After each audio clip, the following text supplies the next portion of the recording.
Band away from the normal. Again इसको जाना कहाँ था, इसका लीजिए लाइट कहाँ से आती है और कहाँ पे जाती है, उसका पाथ कैसे डेविएट होता है। अब इसमें एक टर्म आती है लेटरल डिस्प्लेसमेंट। मैंने एरो अपवर्ड जो बनाया है उसका मतलब है इंक्रीज करेगी। If the thickness will increase, lateral displacement will increase.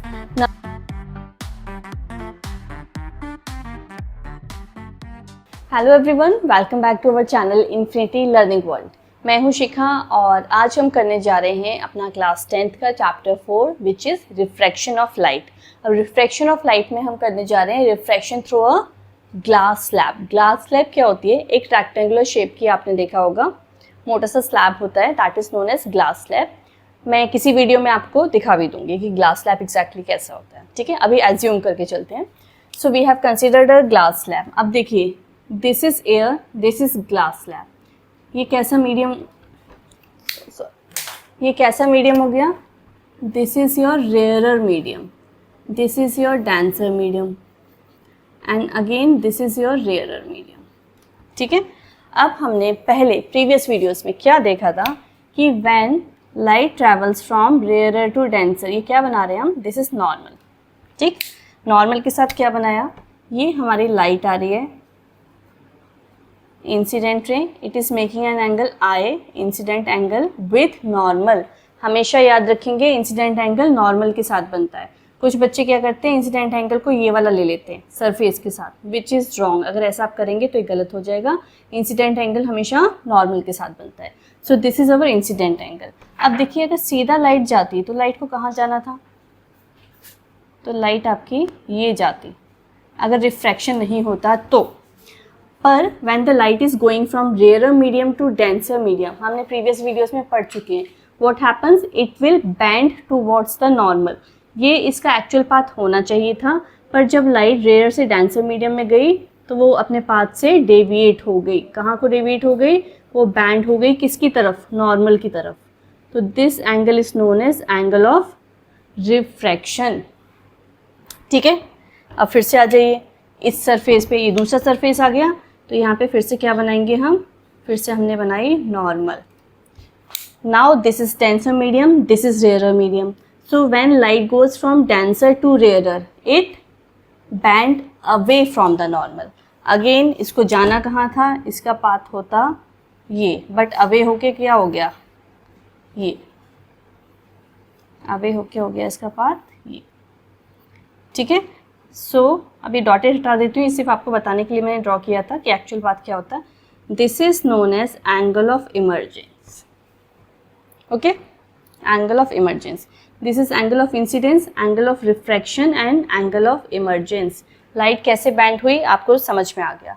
अब देखिए, हमें इसमें क्या क्या फाइंड करना है। जब हम प्रैक्टिकल भी करते हैं तो हमें एंगल आई पता होता है। फॉर एग्जाम्पल एज्यूम कर लेते हैं एंगल आई हमारा 30 डिग्री था, तो एंगल ऑफ रिफ्रैक्शन क्या होगा? हमें एग्जैक्ट वैल्यू नहीं पता, वो तो आप जब एक्सपेरिमेंटली परफॉर्म करेंगे इसको लैब्स में जाके तो आप पता करेंगे कैसे होगा। पर ये जो आर की वैल्यू है that will be less than the value of I, because क्यों? क्योंकि रेयर से डेंसर पे जा रही है तो क्या हो रही है? It is bending towards the normal, उसके पास आ रही है, तो एंगल आई से ये एंगल छोटा होगा। पूरा एंगल आई कितना होगा? एंगल आई तो पूरा ये होना था, पर उसमें से कुछ पार्ट चला गया तो ये क्या होगा? स्मॉलर। तो ये आपका 20, 25 ऐसे कुछ आएगा, सबका लगा सकता है। ठीक है, एक्सपेरिमेंटली आप करेंगे। फिर आप क्या कर रहे हैं? अगेन यहाँ से कहाँ जा रहे हैं? डेंसर टू रेयर जा रहे हैं, so it will go away from the normal. तो आपका एंगल ई कितना आएगा? आपका एंगल ई भी 30 के अराउंड आएगा। ठीक है, इसको हम एक्सपेरिमेंटली भी परफॉर्म करते हैं। एक्सपेरिमेंटली जैसे परफॉर्म करते हैं उसके लिए मैं एक आपका शॉर्ट वीडियो बनाऊंगी, उसमें ग्लास स्लैब को लेके आपको परफॉर्म करके मैं समझा दूंगी कि एक्सपेरिमेंटली कैसे करना है। ठीक है, अभी आप ये समझ लीजिए लाइट कहाँ से आती है और कहाँ पे जाती है, उसका पाथ कैसे डेविएट होता है। अब इसमें एक टर्म आती है लेटरल डिस्प्लेसमेंट।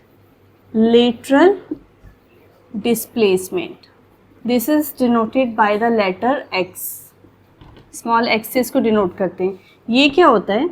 ये यहाँ से जो परपेंडिकुलर, एक परपेंडिकुलर ड्रॉ करते हैं और उसको स्केल से मेजर करते हैं कि जो एक्चुअल रे जा रही थी और जो रे हमारी बैंड होके आई है, इन दोनों के बीच में कितना डिस्टेंस है। मान लीजिए सपोज 2.5 सेंटीमीटर सपोज किया मैंने। आप सबका लगाएगा वैल्यूज जब परफॉर्म करेंगे, ठीक है। सेंटीमीटर्स में इसकी वैल्यू स्केल से मेजर करके और हम ऐसे लिख देंगे। So now the factors on which lateral displacement depends. Lateral displacement क्या होती है ये तो हमें क्लियर हो गया। डिफरेंस बिटवीन द कौन सी रेस है ये जो ओरिजिनल पाथ जाना चाहिए था डॉटेड वन, और एक्चुअल पाथ जो उसने फॉलो किया जो मैंने ब्लैक्स एंड एरो से बनाया हुआ है, ठीक है।